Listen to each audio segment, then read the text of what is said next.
You are listening to the Thinking Effect podcast with Orshel Green and Liliane Kriegler. Everything starts with a thought. Join the quest to reshape your own and your students' thinking by exploring your usual curriculum in new and exciting ways. In each episode, we share dynamic and practical ways you can ignite thinking in your classroom. You will get used to our 3-step formula for approaching our topics. What is it? Why is it important? And how can it be implemented immediately?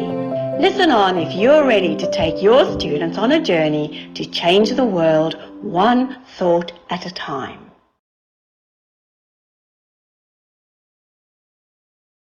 Hello, Liliane. How are you? I'm really well, thank you, Orshel. It's great to be back on the Thinking Effect podcast with you today. Yeah, it's wonderful, and we have an important topic at hand. But first, let's discuss what does it actually mean for students to own their environment.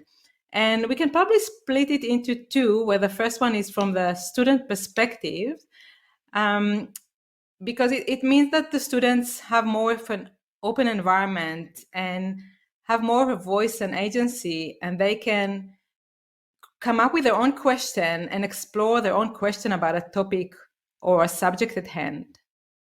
Yeah, that's quite correct. So if you have an environment which is supporting children's agency, it will look different than another kind of classroom where the teacher has total control. Yeah, you're right. And that's a very good point you raised, Liliane, about the teacher's role within the classroom. If we want to allow students to have more say and own their learning, from the teacher perspective, it means shifting the balance in the classroom. So shifting the role from teaching and having complete instruction and explicit instruction for everything to be more of a facilitator of learning, which can be a big step for some teachers, don't you think? Absolutely. Not all teachers like or feel comfortable in that situation. So, I mean, it is interesting because as students walk into a classroom, they can read immediately the kind of environment that the teacher is projecting.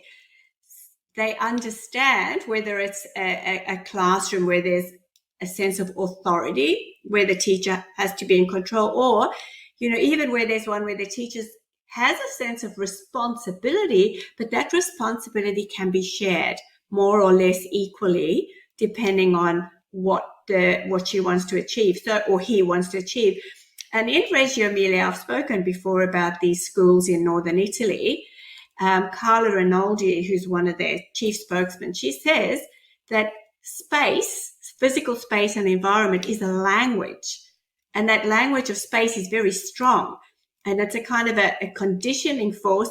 And even though it's not explicit, the children perceive it. They understand straight away, and they can interpret it from a very, very early age. So, they almost see the environment as a teacher in Reggio Emilia.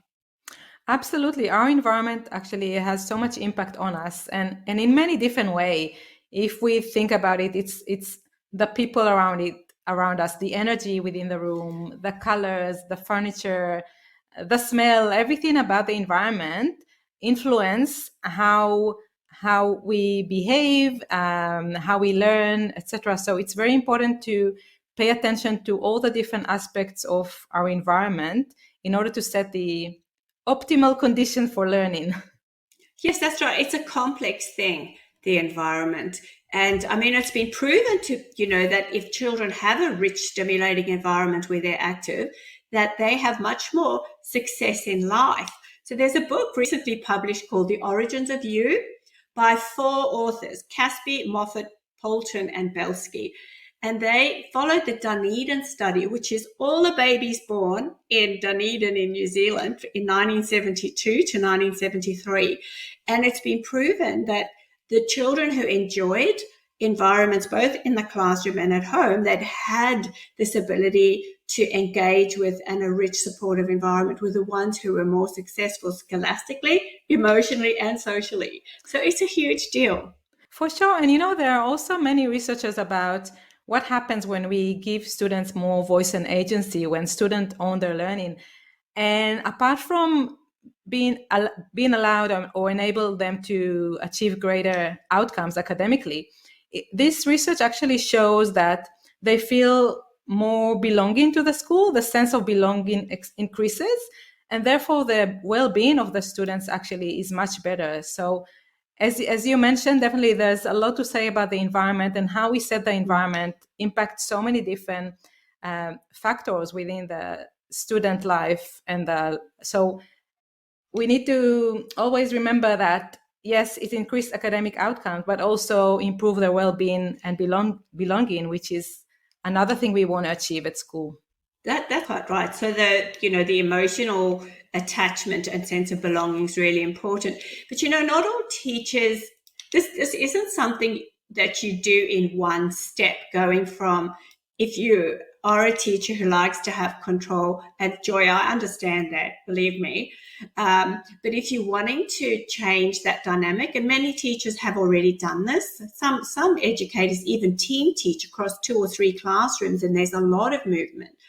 But if you're just at the beginning of trying to have a more equitable environment and sharing that responsibility for learning with students, you might have to implement this group work in a more controlled way. So still, dividing the room up, but doing it in a way that that the outcomes will be positive, and that the children have a lot of direction in their first experiences of working collaboratively with one another. Absolutely. If teachers haven't done it before, it's important to take small steps and not jump right into the deep water. Get the children used to work in a different manner. So as you said, Lilian, we need to consider a few things in terms of the environment and the condition within the environment, like the physical setup of the classroom. Is the classroom actually designed in a way where children can work in smaller groups? What kind of resources students would need while they're doing these activities? Are all the resources available for them? And also allocation of time, because when we give the students more time and let them drive their learning and explore, they need more time probably for this activity. So the teacher need to take that into consideration and allow enough time for that self-exploration and self-directing of learning. Exactly. Yeah. Time, space, and stuff. They need all of that to be able to work and learn to, work collaboratively. Now, you had some sort of suggestion for how you might set up an activity in this way where children work on a problem. And I mean, our listeners might like to take a pencil and just jot down a few things, but they can always re-listen, because there are quite a few steps to what you're suggesting. But I think it's such a great exercise, and I'd love you to share it with our teachers who are listening. Yes, of course. So if you're looking for an idea on how to run this, what kind of activity to run as a first step towards student having more ownership on their learning. So one option can be the problem of the river crossing, and you might have heard about it. And the story goes like that. There is a woman that wants to cross the river and get to the other side. Now, the woman has with her a chicken, a fox, and a bag of corn. I love this collection. And the only way she can cross the river is with a very small rowboat. And she can only take with her one item at a time. And she is trying to think of how she can cross the river and get everything to the other side while she can only take one thing with her at a time. She can't have the chicken and the fox leave them alone without her, because you know what's going to happen. And she can't leave the chicken with a bag of corn on their own, because the chicken is going to eat all the corn. And so she needs to find a way where how she can do that, cross to the other side of the river and get the fox, the chicken, and the bag of corn to the other side of the river with as less steps as possible, while not leaving alone the fox and the chicken, or the chicken and the bag of corn. So you can split your class to smaller groups of 3 or 4 students. And I think it's important to keep the group smaller so all the students will participate in the challenge and actually work together within the group. And give them that challenge and see how they work as a group, how they collaborate as a group to find solution to this problem. That sounds very complicated. I think it'd be quite tricky being that old lady trying to get across the river. But I think the children will really enjoy it. And it'll be good to encourage them to keep notes of how they thought about it, what was their process. Because very often, what children discover, or older adults, when they do this kind of work, is what kind of errors they make. And, we spend our whole time saying that we don't want children to make mistakes, but unpacking those mistakes and seeing, where the logic might have fallen down or how they could have done it better another time is really fantastic learning as well, because it makes us understand that your first attempt isn't often your best attempt, and that we learn even from mistakes. Yeah, I agree with you, Lillian. I think we actually learn more from our mistakes. We can learn so much more about our way of thinking and maybe our assumption and biases that we brought into solving a particular problem. So mistakes are a great learning opportunity.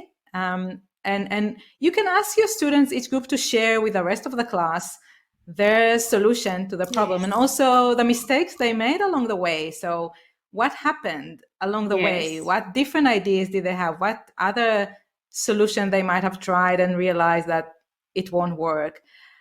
And I guess that's I mentioned before that we kind of split this episode into 2, and the reason we done that is because some teachers might haven't tried giving the students challenges and working within smaller groups like we mentioned. So as a first step, this is kind of taking a small step towards letting students own their learning. And in part 2 of this question, in episode number 4, we'll discuss how you take it further. Once you get your class used to working in smaller groups in a more independent ways on solving different problems, then we'll show you in the next episode how you can take it further and develop it even more. That's right. So the what of how we create an environment is understanding that this environment has a message and a language, and children recognize it straight away.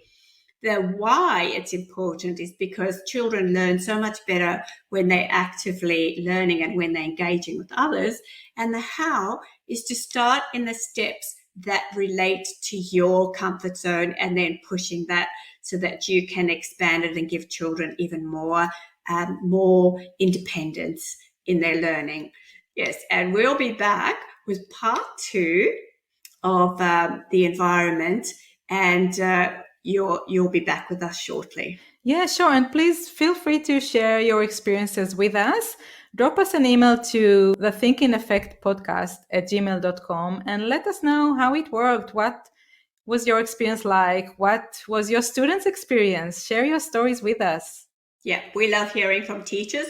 We think teachers are a fantastic positive force for the planet, and we can't wait to hear from you. For sure. All right. So we'll see you in the next episode.